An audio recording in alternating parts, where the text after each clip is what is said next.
You know, some of you have perhaps heard me on the radio. I'm a frequent guest on the Chuck Neff Show, which is at noon on Relevant Radio. And I remember Chuck Neff once said, you know, Father Rich, we always enjoy having you on because we never know what you're going to say. To which I said, neither do I, Chuck, neither do I.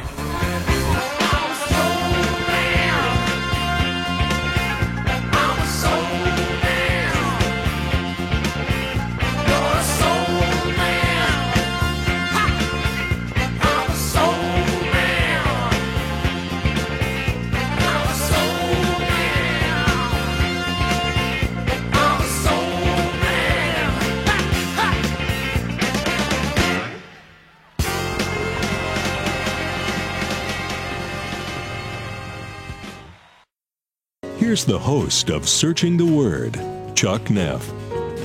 Hi again, everyone. Thank you for joining us on Searching the Word, the program where we explore and explain catechesis, apologetics, pastoral concerns, and the teachings of the Catholic Church. This program is all about equipping you with a firm understanding of the Catholic faith. So thanks for joining us. Good to have all of you with us, and it is going to be open phone lines today for any of your questions or comments about the Catholic faith, and that means Father Richard Simon from the Archdiocese of Chicago is our guest on the program. Father Rich, the pastor of St. Lambert's Parish in Skokie, Illinois, and a regular here on Relevant Radio and on Searching the Word. Father Richard Simon, welcome back to the program. Always good to be with you, Chuck.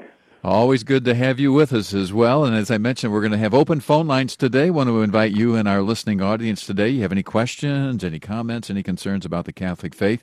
Well, our phone lines are open for your phone calls today. Toll-free number if you'd like to join us on the program, 877-ROME, R-O-M-E, 777, that's 877-ROME, 777, and our email address, theword@relevantradio.com.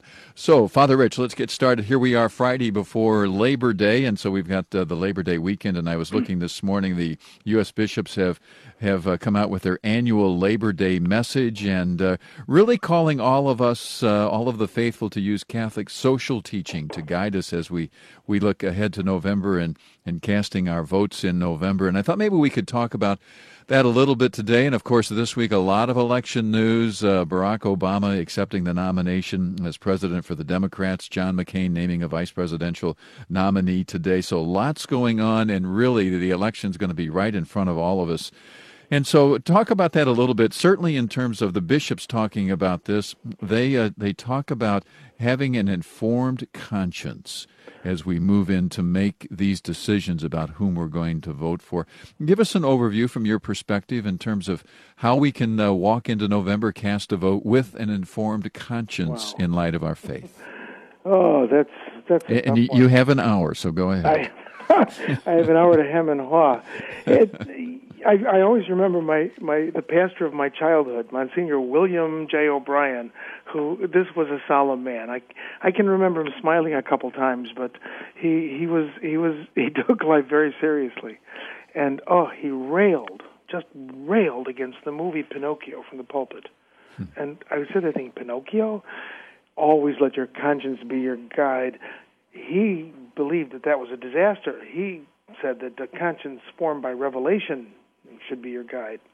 And, now that I'm old myself, I understand a little better what he meant, that the idea that we have as Americans of radical independence, that independence is being able to do as I please. Well, that's not the Catholic idea of independence. The Catholic idea of independence is really freedom from everything but the Lord, that we exist for relationship with the Lord. I love that definition from the Baltimore Catechism, that the purpose of life is to know, love, and serve God in this world and to be happy with Him in the next. And we forget that, it's hard to say this, because let me start out by saying, this may not be the perfect country, but it certainly is the one that people want to come to. This is a great country, and it's an amazing constitution. But our foundational document, don't forget, is not only the Constitution, it's the Declaration of Independence, which says that human beings are endowed by their Creator with certain inalienable rights. Among these, the right to life, liberty, and the pursuit of happiness. And, well, if you understand those things in a Christian context, that's fine.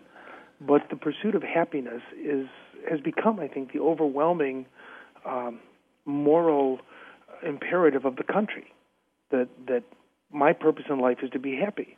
And as Catholics, we say, my purpose in life is to know, love, and serve God in this world, and to be happy with Him forever in the next.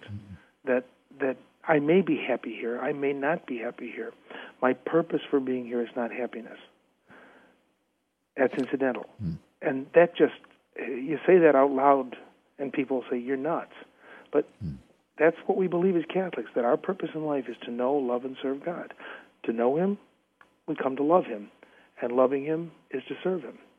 And so our life is a life of service. But not just service to humanity, it's service to God, and therefore to the humanity that is the apple of His eye. He loves humanity. So if we understand that our purpose is not happiness, we have a leg up. And I don't think many people want to hear that. So, darn. Well, darn, yeah, right, right. Father Richard Simon, our guest on Searching the Word today. Open phone lines today for any of your questions or comments about the Catholic faith. Toll-free phone number if you'd like to join us, 877-ROME, R-O-M-E, 777, and our email address, theword @relevantradio.com. Father Rich, looking at the Bishop's annual Labor Day message, which is really calling all of us, all of the faithful, to form our conscience. Here's a quote, and this was authored by Bishop William Murphy of Rockville Center in New York.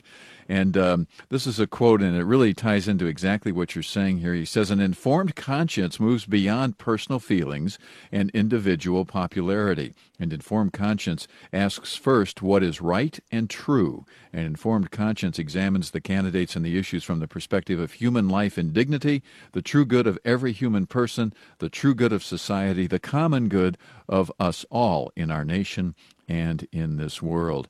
And well said, exactly what you're talking about. Well, yeah, me and the bishops, I'm glad we're agreeing. No, just because chances are, I'd have to say the bishops win.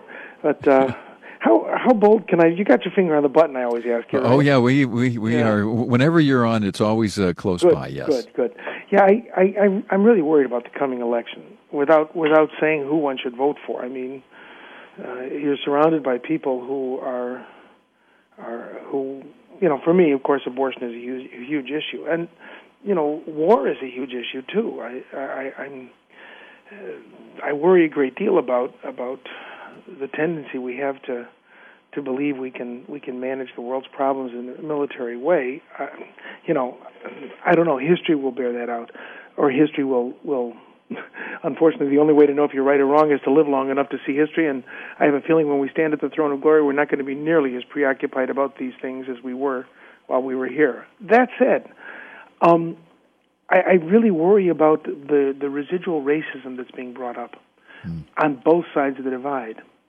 I mean, I just was looking at some news releases today that talk about the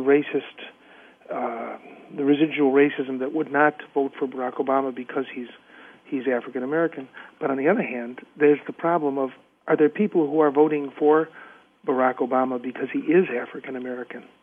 That really frightens me in this country, that is still an issue, that one way or the other.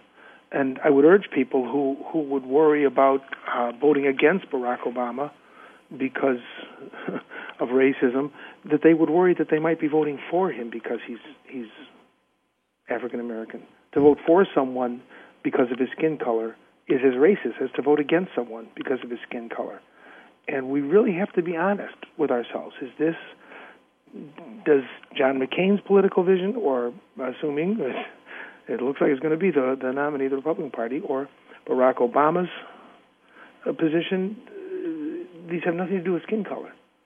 And if Barack Obama were the candidate who most expressed the Catholic worldview, well, vote for him, not because he's black, but because he expresses that view. On the other hand, if John McCain were to express the Catholic viewpoint, the Catholic worldview, one should vote for him even if one is black. because of that. You follow what I mean? Oh, yeah. I don't know if you pressed the button yet. Not yet, no. But You're doing all right. I cannot tell anyone